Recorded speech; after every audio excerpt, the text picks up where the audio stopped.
président Abdelmadjid Tebboune, debout dans la salle du Conseil des ministres à El Mouradia ce 16 mars 2026, entouré de ses plus proches conseillers ainsi que des ministres de l'énergie, des Affaires étrangères et de l'Intérieur, signa d'un geste ferme le décret qui allait ébranler Westminster et Downing Street.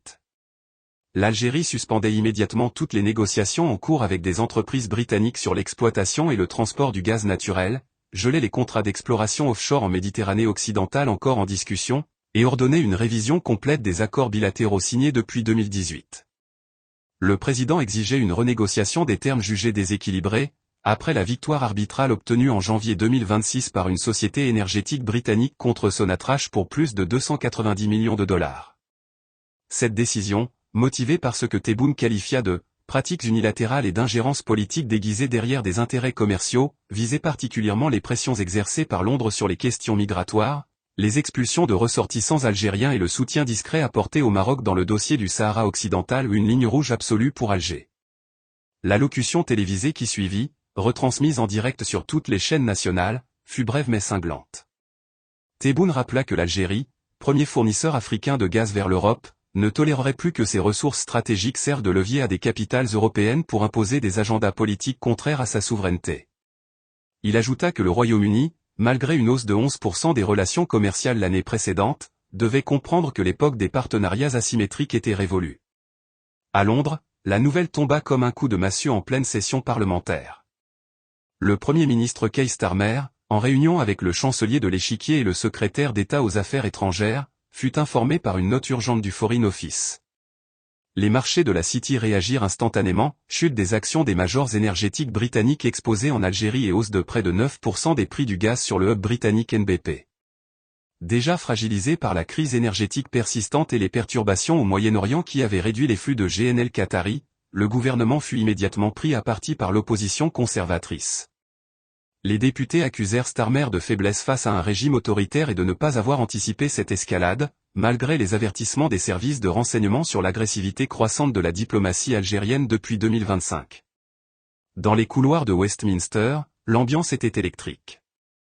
Certains ministres évoquaient en privé le risque d'une nouvelle crise énergétique hivernale si Alger décidait de rediriger davantage de volume vers l'Asie ou la Turquie. Le ministère de l'Intérieur, lui, craignait une possible instrumentalisation des flux migratoires irréguliers en provenance d'Algérie comme mesure de rétorsion. Conscient de l'onde de choc provoquée, Tebboune précisa dans une seconde intervention que cette suspension n'était pas définitive, mais conditionnée à 3 exigences claires, le retrait britannique de toute pression sur les procédures d'expulsion des ressortissants algériens en situation irrégulière, un engagement écrit de neutralité dans le conflit du Sahara occidental, et une renégociation équitable des contrats gaziers existants incluant des clauses de transfert de technologie et une participation majoritaire algérienne dans les futurs projets d'exploration. Ces conditions, formulées avec une précision juridique, montraient que la décision n'était pas impulsive, mais le fruit de mois d'analyse au sein du Haut Conseil de sécurité, où les rapports sur les litiges d'arbitrage et les ingérences perçues de Londres via des relais pro-marocains avaient convaincu le président qu'une posture plus ferme était devenue indispensable pour préserver la dignité nationale. À Londres, le Foreign Office convoqua en urgence l'ambassadeur algérien pour lui transmettre une protestation formelle, tout en cherchant à maintenir un canal de dialogue ouvert. Le Royaume-Uni importait encore une part significative de gaz algérien via des contrats indirects, et toute rupture prolongée aggraverait une vulnérabilité énergétique déjà mise à rude épreuve. Le secrétaire d'État aux Affaires étrangères, David Lammy, appela publiquement au calme et proposa une rencontre bilatérale à haut niveau dans les plus brefs délais, soulignant l'importance des relations dans les domaines de la sécurité, de la lutte antiterroriste et de l'éducation, comme en témoignait le récent mémorandum sur les empreintes digitales électroniques signé en novembre 2025. Pourtant, derrière les déclarations mesurées, l'inquiétude était palpable. Les services de renseignement britanniques notaient depuis plusieurs mois un durcissement de la posture algérienne, rapprochement militaire avec la Russie, pivot économique vers la Turquie et la Chine, volonté affichée de diversifier les partenariats énergétiques loin des anciennes puissances coloniales et de leurs alliés. L'Algérie, forte de ses réserves gazières et de sa position géostratégique en Méditerranée, apparaissait désormais comme un acteur capable de weaponiser ses ressources pour défendre ses intérêts, une évolution qui forçait Londres à repenser sa stratégie nord-africaine, longtemps centrée sur le Maroc et la France. À Alger, la décision fut accueillie par un mélange d'enthousiasme populaire et de prudence économique. Des manifestations spontanées se formèrent devant le ministère des Affaires étrangères, des milliers de citoyens scandant des slogans de souveraineté et brandissant drapeaux algériens et banderoles dénonçant le chantage britannique. Les économistes et les patrons du secteur énergétique suivaient avec anxiété l'évolution des marchés, craignant un impact à court terme sur les revenus d'exportation, mais saluant une posture susceptible d'aboutir à des contrats plus avantageux à long terme.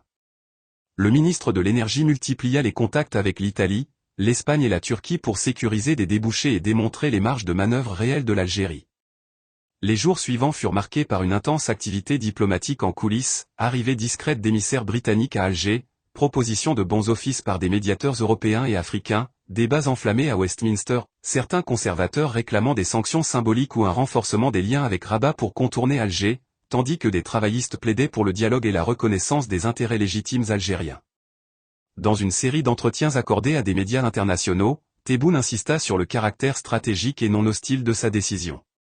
Il rappela que l'Algérie avait toujours privilégié le partenariat équilibré, mais refusait d'être traité comme un simple fournisseur passif soumis à des pressions politiques sur des questions aussi sensibles que la migration ou le Sahara occidental.